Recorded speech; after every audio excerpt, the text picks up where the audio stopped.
Hello and welcome to the Tudor Her Story.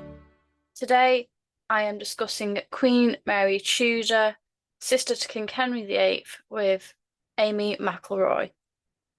Amy McElroy is the author of Educating the Tudors, published in 2023, Women's Lives in the Tudor Era, published last year, and Mary Tudor, Queen of France, this year. Amy has long had an interest in history, beginning with a blog where she shared her love of books before culminating in her own book, Educating the Tudors. Amy is currently writing her fourth book, Desiderius Erasmus, and has a fifth in the pipeline, with many more ideas for the future. Amy co-hosts the blog The Tudor Notebook on Substack. She has appeared on numerous podcasts, including Talking Tudors, Royals, Rebels and Romantics, and Tudors Dynasty. Amy has also spoken at events including the Wolves Literature Festival and After Hours at Shakespeare Birthplace Trust. Let's get into today's episode. Welcome to the podcast, Amy. How are you? I'm good, Jess. Thank you. How are you? I'm fine, thanks. Excited to record today's episode. Me too. So we're talking about a Mary Tudor that isn't Mary the First. We're actually talking about Henry VIII's sister, which everyone gets a bit confused. Yep. But before we get on to Mary, I thought we could discuss a little bit about yourself. And I was wondering, when did you first become interested in history, and was it always Tudor history? I think I've always had a general interest. Um, at school, I'm going to show my age here, but we had to choose between history and geography for GCSE. And I actually chose geography. Don't ask me why, probably one of the biggest regrets of my life. But at the time, when I saw the curriculum for history, I was like, no, that's not really what I want to do. So I kind of just carried on reading my own stuff that I did have an interest in. And then as I got older, it just kind of grew. Um, so yeah, probably from quite a young age. I just didn't really delve into it properly until I was much older. But it definitely wasn't always the Tudors. I actually fell in love with the Plantagenets. So, and I think it's quite natural that if you're interested in the Plantagenets, then you're interested in the Tudors or vice versa. So it was actually the Plantagenets first. So you've written three books now. What Mhm. inspired you to write your first book and then continue that as well? Well, I actually started a blog because I was reading so much and I thought I want somewhere where I can just get my thoughts down, share what I thought, recommendations, because obviously, as you know, the history community is huge. And I was always reading other people's blogs to get book recommendations. So I thought, well, I'll just get my thoughts down. Never thought anybody would even read it, to be honest, but people did. And then I joined NetGalley, um, requested quite a lot of books off there and absolutely loved that. And obviously, Pen and Sword, the publisher, are on there. So I ended up reading a lot of their books. And then they actually reached out to me and said, have you ever considered writing your own? I was like, no, absolutely not. And they said, would you be interested in writing your own? I thought, oh God. So I actually phoned my dad and it's like, Dad. And he was like, why not?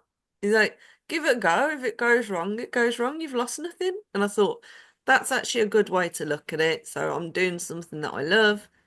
And if nothing comes of it, nothing comes of it. So I gave it a go and here we are 3 months later. So What is it about Mary that fascinated you and wanted to write your third book about her? well, my first book, Educating the Tudors, she is featured in that, obviously around her education, as the title says. But I found it very interesting, like learning about her education, things like that, and how much she actually had a relationship with Henry and Margaret. And I think from learning about her as a young princess, I just wanted to know more. So I wanted to dig a bit more. So what happened after her education, that kind of thing. I think we all know the basics of Mary. Like we all know that she went to France and, or if you watch the Tudors, married the King of Portugal instead and was called Margaret. But whatever. I think we all know the basics. And I just wanted to know more about her. So it was researching the first one that led me into writing about Mary. So glad you brought up the Tudors because I was so confused to that plot point. I know. I remember watching it and thinking, what?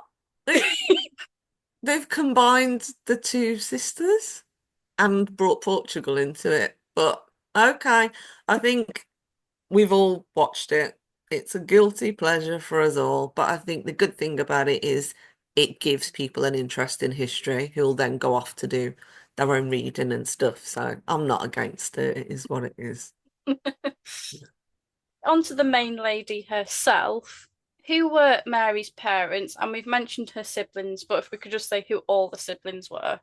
Yeah, of course. So her mum and dad were Henry VII and Elizabeth of York. So very, very noble parents.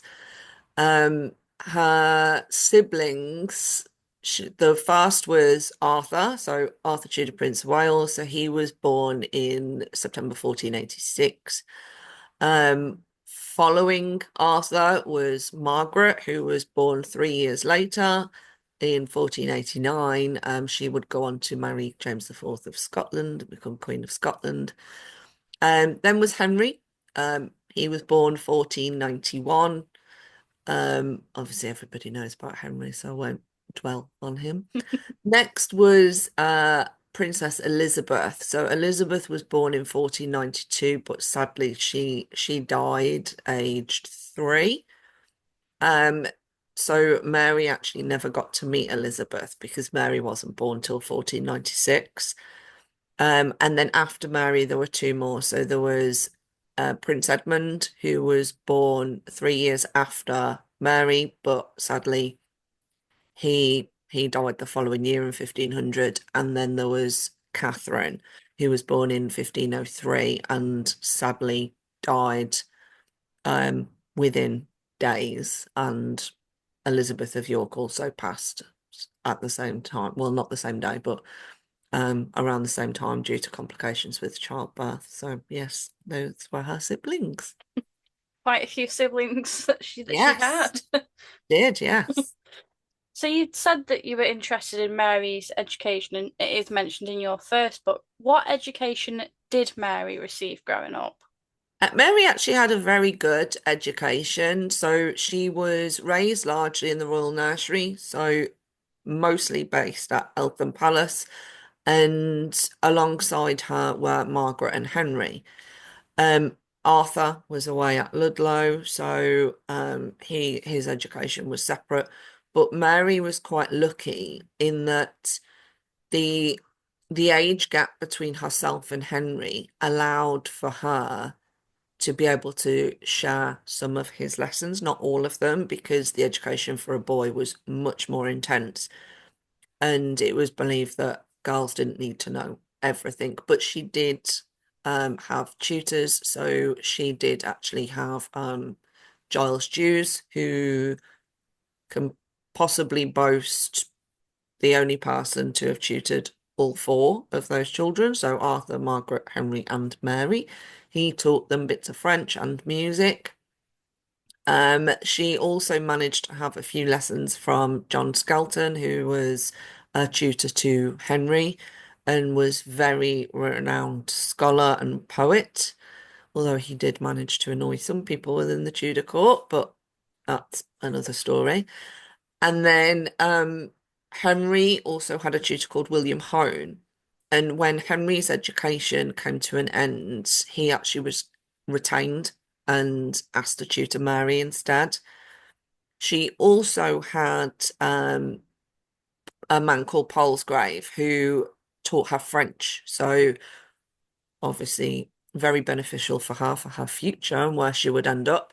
But he actually taught her French and also travelled with her to France when she would go as her secretary. So she had a very, very good education, but she also had a companion, so a young lady called Jane Poppincourt, who was brought in to act as a companion for Mary and also help her with the French language. But aside from academic subjects, she would have learned embroidery, music, dancing, all the kinds of things that were thought to be beneficial for a young lady in the Tudor era. So she had quite a good education, so she was a very educated young woman for the time. Definitely. Yeah. I think it's very underestimated how educated Mary was. Yeah. Is it true that Mary had quite fragile health growing up? Because I've read it a few times now that she's had fragile health. There are indications in the accounts and the books of payments, that kind of thing. When she was around 4 or 5, she was given her own household, and there was a doctor appointed then with a daily wage. Sadly, we don't know if he was actually treating her or if that was just you know, there for emergencies. But there are specific payments. So 1504 and 1509, the Royal Apothecary, Richard Brabant, was paid to attend upon Mary. We don't know what he treated her for. There was further payments in 1509 for a different apothecary for 60 days of work with Mary. So that's obviously like 2 months. So you can take from that what you will, but it does appear that she was suffering with something. And the following year, her physician, royal physician, Master Lewis, was actually paid £100 in gold, which roughly today is about £66,000. So that's obviously a huge amount of money. But again, it doesn't say what he was actually treating her for. And then there's more payments later on for other physicians to attend her for 10 weeks. And then once she's older and back in England, there are letters saying that she's not well. For instance, she's at Henry's court at one point and is due to leave. And she actually falls ill. And Brandon has to write to Wolsey to say, can you please arrange for Mary to be able to stay? Because obviously the functioning of the court was a huge undertaking to make sure people had rooms and all of that kind of stuff. So yeah, Brandon did actually reach out for help.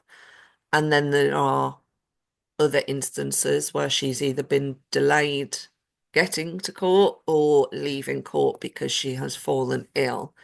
And then in the last few years of her life, she did recall Brandon home a few times because of her health. So yes, it does look like there was something, but sadly Mm. we can't pinpoint what it is. I'm sure people with medical knowledge would have a much better guess at it than I could, but yes, sadly, she wasn't the healthiest princess. Was she betrothed to anyone before being betrothed to King Louis? Oh, she was. So, I think the first record, it's not an actual betrothal, but the first request for her hand in marriage, she was only 3.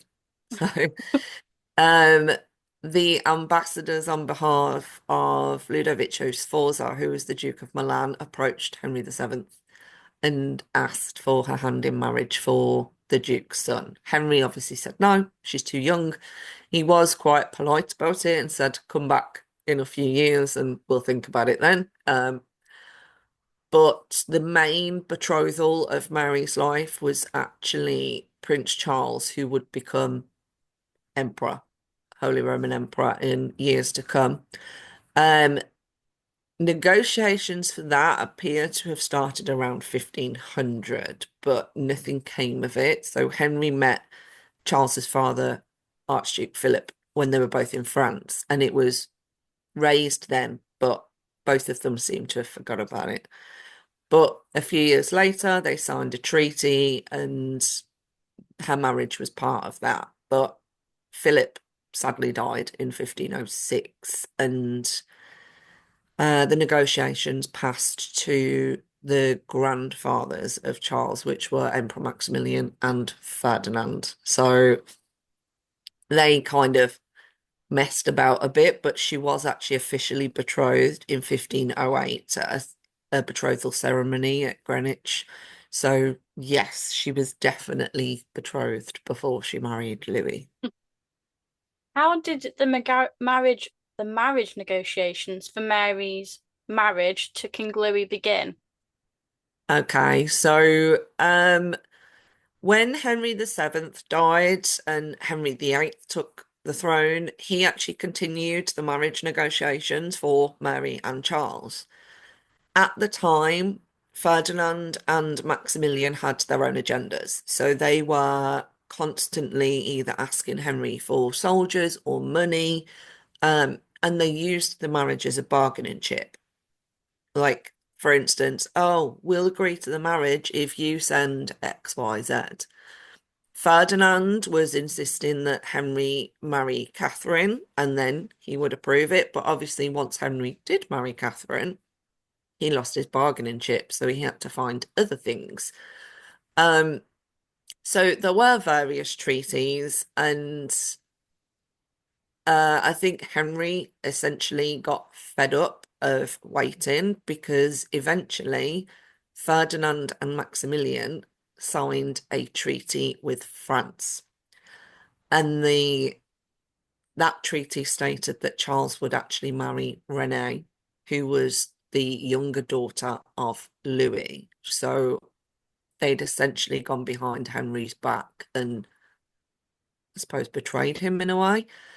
So Henry began negotiations with Louis. So Mary actually repudiated the betrothal with Charles in 1514 in July, but there is evidence that it was all going on in the background before then. So, for instance, Louis had sent ambassadors to Henry earlier in the year. Um, so I think he knew or he had an idea what was coming, and he took the initiative and made peace with Louis, which I do not think Ferdinand or Maximilian were expecting. They were quite shocked. So I think at the time that she actually stood up and said, I will not be going through with this marriage to Charles, I believe the peace deal was already done, although not officially. It wasn't actually official till August. So, yeah. How old was Mary during this time? She was only 18, so still a young princess. What do we know of Mary and Louis's marriage? To be honest, they seem to have been quite happy. So we know that when Mary arrived in France and Louis rode out to technically go hunting, but happened upon Mary as you do. And apparently she cocked her hat and blew a kiss at him, and he was like overwhelmed by that, like quite surprised that this young princess was blowing a kiss to him. But they do seem to have gotten along. He did spoil her with presents. So there's lots of gifts of jewelry. But when Louis was ill, Mary almost didn't leave his side. She stayed with him. She played her lute for him. And, she's an 18-year-old girl. She could have been out dancing and spending time with her ladies, but she actually chose not to. She chose to spend her time with Louis. So I think there was genuine affection there for each other. Whether it was, Mary was a kind-hearted woman who didn't want to leave somebody in that position, or whether she loved him, I doubt very much she loved him. But I think that she saw that he was kind and he was generous to her. So, yeah, I think there was genuine affection between them. Obviously, their marriage isn't a long-standing marriage. What No. was Mary's next steps when Louis died? So Louis died on New Year's Day of 1515. So he was 53 years old. And custom basically insisted that Mary go into mourning. And the reason for that is A, to actually obviously mourn the king, but B, to see if she's carrying the heir. So it was a period of 40 days. And she went into essentially rooms that had been darkened and she wore white. So we all know the name Lorraine Blanche. That's where that came from because she had to wear white to show her mourning. And she essentially spent 40 days there. Obviously, she wasn't pregnant. Francis would visit her, and she did actually say to Francis at one point, I know of no other king but you. So she was essentially telling Francis that I'm not pregnant, so the throne is yours. But during that point, obviously, Henry obviously wanted his sister back, but also had to pay his respects to France. So he dispatched ambassadors to France to pay their condolences, but also to ensure that Mary's safety was a priority as well and that she would be returned to England. So that's where those negotiations started. So we know that Mary marries relatively soon after Louis. How did the marriage between Mary and the Duke of Suffolk happen? If you trust everything that Mary writes, which I don't think we really have a reason to doubt her other than she's taking more blame than she possibly could, then it was actually Mary's idea. So France would have wanted Mary to remain in France because of the income that they would have had to pay her as Dowager Queen. Obviously, they don't want that income going to England. So for them, marry her off to a French duke or something, and then she has to stay here and we get to keep the income. Henry wanted his sister back. Now, there's a promise that Henry made to Mary before she left for France that if she outlived Louis, she could choose her next husband. Whether he was serious about that promise or not, I guess we will never know, but he made the promise.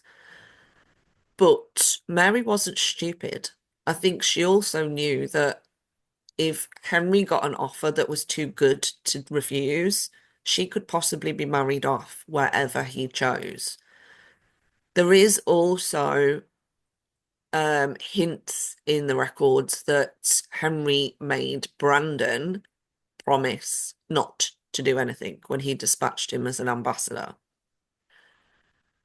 Um, so I think we kind of have to go along the lines of Henry probably knew what was going to happen, but Mary takes the blame. So I think we have to essentially go with Mary knew that her best chance was to marry before she gets back to England, and therefore any temptation that Henry has to marry her elsewhere is gone. He can't. So yeah, I think Mary took the initiative there and chose her next husband.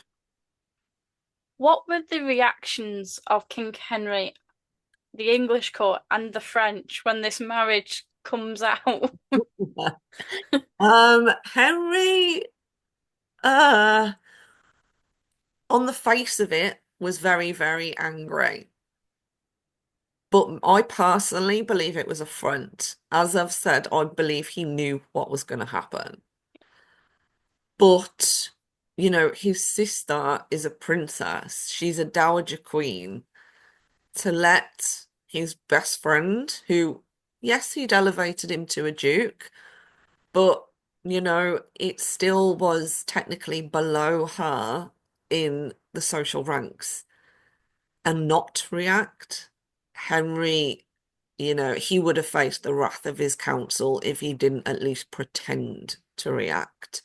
But again, Henry's not stupid either. So I think he saw it as not only my sister and my best friend happy, but I can pretend to be angry, find them all this money, and get all these presents and jewels and stuff off them. And then I get my sister and my friend back anyway. So everyone is happy. The courtiers were not so happy. So there was two sides of the court. So there was the Brandon faction and the Norfolk faction.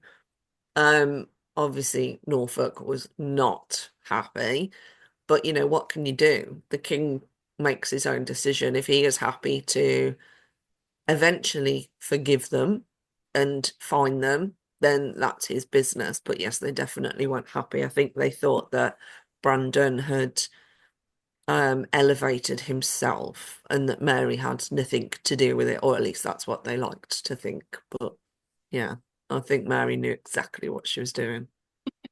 Took a bit of the control back in her life. Yeah, yeah.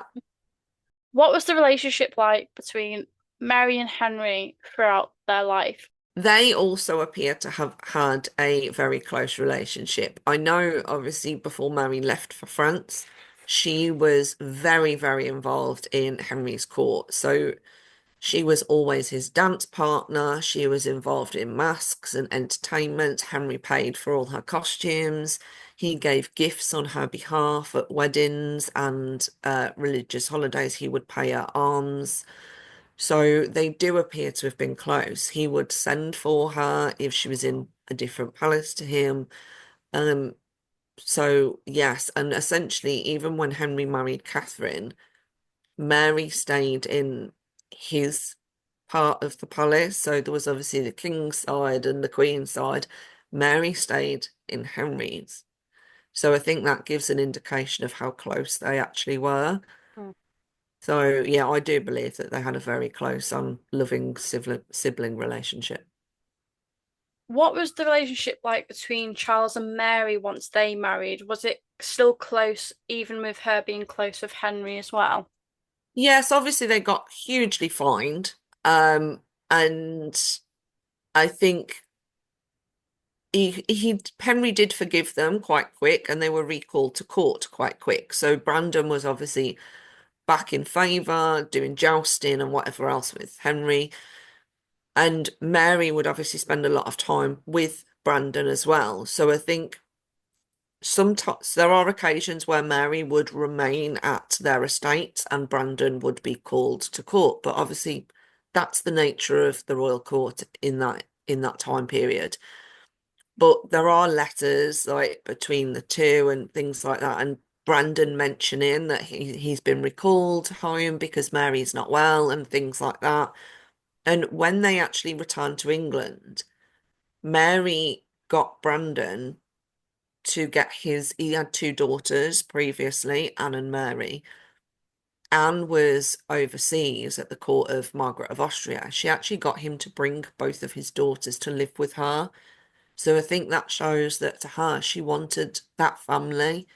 It wasn't just a case for her of, oh, if I marry him, then I'm not going to marry anybody else. I think they genuinely cared for each other. They spent a lot of time doing, even before she went to France, doing entertainments together, dancing together. If you look at the accounts, it's always those two get in, and you see like the materials and the colours and stuff, but it's always Brandon and Mary. So I think they spent a lot of time in each other's company. And obviously that's who she chose to marry. But after they were married, they do seem to have spent a lot of time together, like going to monasteries and spending some time there in each other's company and things like that, and hosting friends. So yes, I think they had a good relationship. Did Mary and Charles have any children? They did. So they had four children together. So their first one was called Henry, no doubt named after his uncle. He was born in 1516, but sadly he died in 1522. The next one was Frances, who would become Duchess of Suffolk. She married Henry Grey. Um, and was the mother of Lady Jane Grey, Lady Catherine Grey, Lady Mary Grey. Um, Following Frances was Eleanor, who would marry Henry Clifford, the second Earl of Cumberland. So she actually became Countess of Cumberland, and she had three children herself. And then the final child was also called Henry. So he was born a year after the first son had passed away. So it wasn't like they had two sons living at the same time, both called Henry, because that would be utterly confusing. But he would actually become Earl of Lincoln. So Mary did actually get the honour of seeing her son elevated to the Earl of Lincoln. So yes, they had four children together. He said that when Mary and Charles were married, that she would usually spend more time in her country estate.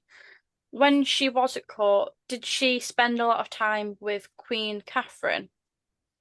She did. Once she married Brandon, that is when she ultimately made the move to from Henry's side of the court to Catherine's side of the court, if she was staying at court, obviously. So she did spend a lot of time with her, and it from the records, it looks like they did have a good relationship. So there's um traces of Catherine going to Our Lady of Walsingham and stopping at Mary's on the way and spending time with her.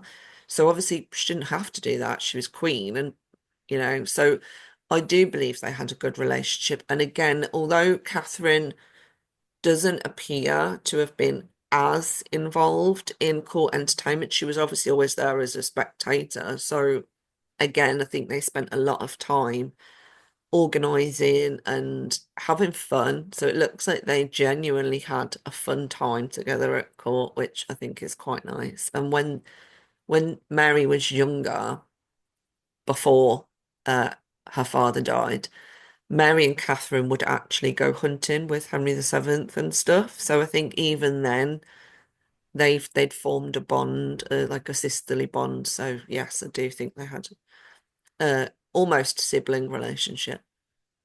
What were Mary's beliefs? Like what was her core personality?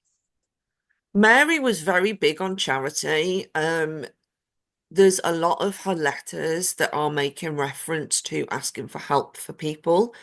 So when she's in France, she's writing to Henry to say, this person is in prison over there. Like he fought with our dad. Like you need to get him released, kind of thing. And then she's trying to find employment for like her tutor, John Palsgrave, who I mentioned earlier. He is dismissed from her household by Louis. And Mary actually says to him, go to Paris and stay there. And then she writes to Wolsey and says, you need to help him, like you need to find him a position in Paris. So it's like she's constantly trying to help people find them positions of work. So I think she was very, very charitable. And I know obviously we expect the royals to be charitable to an extent, but she was very, very generous with her time and whatever funds and influence she could give to people. How did Mary's relationship with her brother alter when he starts divorce proceedings? Oh. Um, I think Mary, oof, Mary managed to survive essentially. So she was not happy. Um, and she did not attend Anne Boleyn's coronation or anything like that. She did not do it. And there is something in the records where she is supposedly have said something. Now, we don't know what she said, but it basically caused a fight between Brandon's men and Norfolk's men and blah, blah, blah. So boys will be boys, I guess. But it caused a dispute, and I think that's when Mary started distancing herself from court. She didn't really go anymore. Obviously she still wrote to Henry and stuff. That relationship stayed, and Henry, although there are some occasions where he does seem mad at her, like on one occasion he calls Brandon to court and he says, "Can Mary come?" And Henry essentially says no.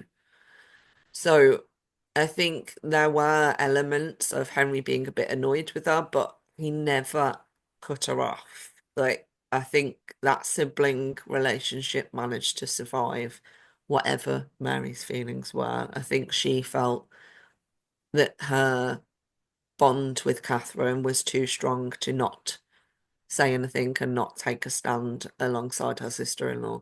So, What was the cause of Mary's death and how old was she at this time? Sadly, we don't know the exact cause. We know that she was um, quite unwell. So I mentioned that she would recall Brandon home. There's obviously records of her in her letters saying that she's had physicians with her. She writes to Henry, like saying, I want to see you because I think basically being in your company could help me. Um, and there are things that make reference to like stabbing pains in the side. So we know that she was suffering, but sadly we don't know the specific cause. But she was only 37 years old when she passed, so she was still very, very young, sadly. Mm. Do we know anything about the funeral Mary would have had? Oh, absolutely. So Mary died on the 26th of June, 1533 at Westhorpe, which was her Suffolk estate. So it's believed that she was embalmed and her entrails were apparently buried at the parish church of Westhorpe. So whether that's true or not, I do not know. Um, Her funeral procession did not begin until the 21st of July, so she would have been laid in state for that period in between, and her chief mourner was her daughter Frances. So the procession was led from Westhorpe to the Abbey of St. Edmunds. Um, Her carriage was drawn by 6 horses, all in black velvet. The coffin was covered with a pall that had Mary's arms and an embroidered representation of Mary, so with her crown and everything that was draped over the coffin. It was led by 100 poor men who were all dressed in black hooded gowns, carrying tapered candles. And then when they reached the abbey, they were obviously greeted by the abbot. So the abbot was John Reeve, and the body lay in state overnight. So the next day, on the 22nd of July, was actually the funeral service. So the abbot conducted that. Um, the family were obviously present, so her daughters were there.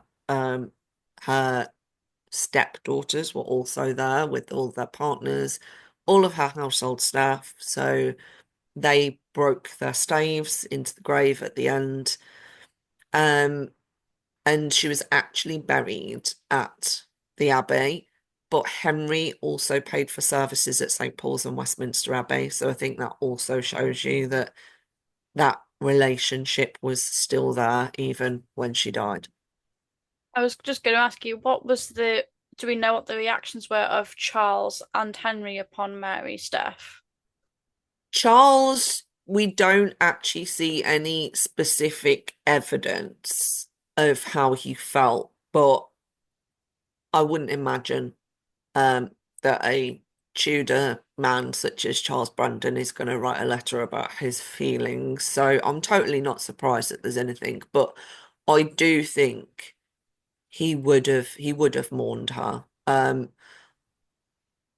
As we've already spoke about their relationship, but also her loss would have had a financial impact on Brandon, a huge financial impact on him. So I think he definitely, definitely would have mourned her. Can we visit Mary's grave today? Is it accessible to the public? Absolutely. So, as I said, she was buried in the Abbey. Um, Thanks to Henry, there was the dissolution of the monasteries. So Mary was actually moved in 1539 to St. Mary's Church in St. Edmunds. It's a beautiful church. Um, Sadly, in the 18th century, her tomb was actually opened and locks of her hair were cut off, and there's a couple that still exist. But thankfully she was reburied, and Edward the Eighth visited in 1504 and ordered a curb. So her grave is essentially a plaque on the floor but he insisted on a white marble curb being placed around it, so it does look a bit more like a tomb. And there's also a beautiful window in the church that essentially depicts the story of her life. It is incredible. So her tomb is not what you'd really expect for a Tudor princess, a dowager queen, but there's something very, very peaceful about the church. It is a beautiful, beautiful church. So if you do get to go, I would highly recommend going to visit Mary's grave.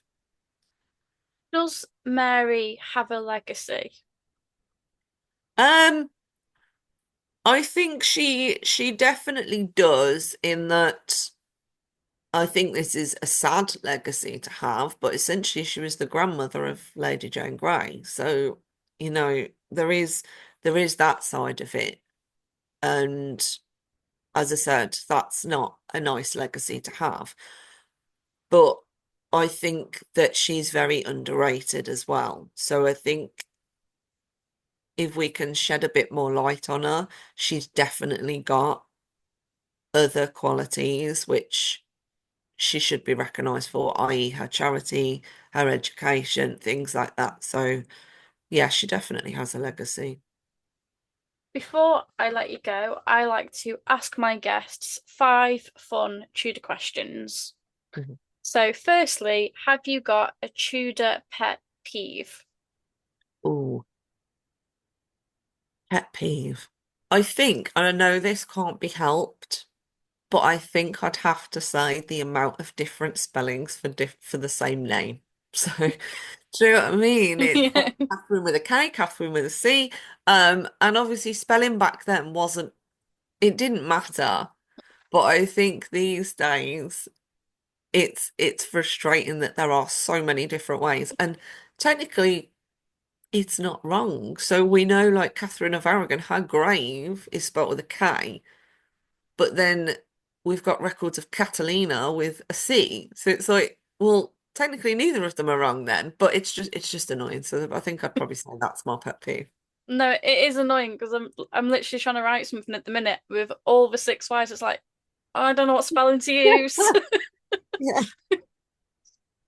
If you could go back to any event or day in the Tudor period, what would it be? Oh, I think I would have to say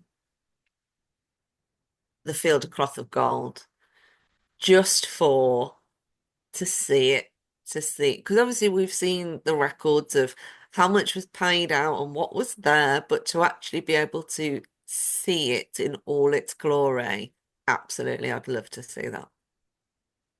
Have you got a favorite historical book? It can be fiction or non-fiction, or both. Just one. Ah. Seeing as we're talking about Mary, I would go with Erin Sadlack, The French Queen's Letters. And I do have to give my eternal gratitude to Tony Richards because he actually gave me his copy.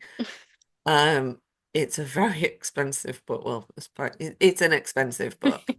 Um, and I absolutely treasure that. So I think I would probably say that one. Probably very good for research as well. Definitely. Yes. If you could invite any historical figure to a dinner party, who would it be and why? Oh, I'm torn between two. Uh, I'm gonna go with Erasmus because I don't know. I'd just love to have a conversation with him. And he seems to know all the gossip as well. So, Get yeah. all the And gossip apparently out of he it. enjoyed his wine. So, give him some wine, get the gossip. Yeah, sorted. You're sorted. Finally, have you got a favourite historical fact? I think my favourite is that Henry VIII died on the same date, not day, date as his father's birthday. So Henry VII, Henry VIII, both linked by that one date in January. So yeah, I think that one. No, it is a good one. It's ironic as well. Yeah, yeah, it is. Thank you so much for coming on today and discussing Mary. I've really enjoyed it and learnt a lot as well. Well, you're welcome, Jess. It's been lovely to talk to you. If you enjoyed this episode and you loved all the others, please take the time to rate and review the show.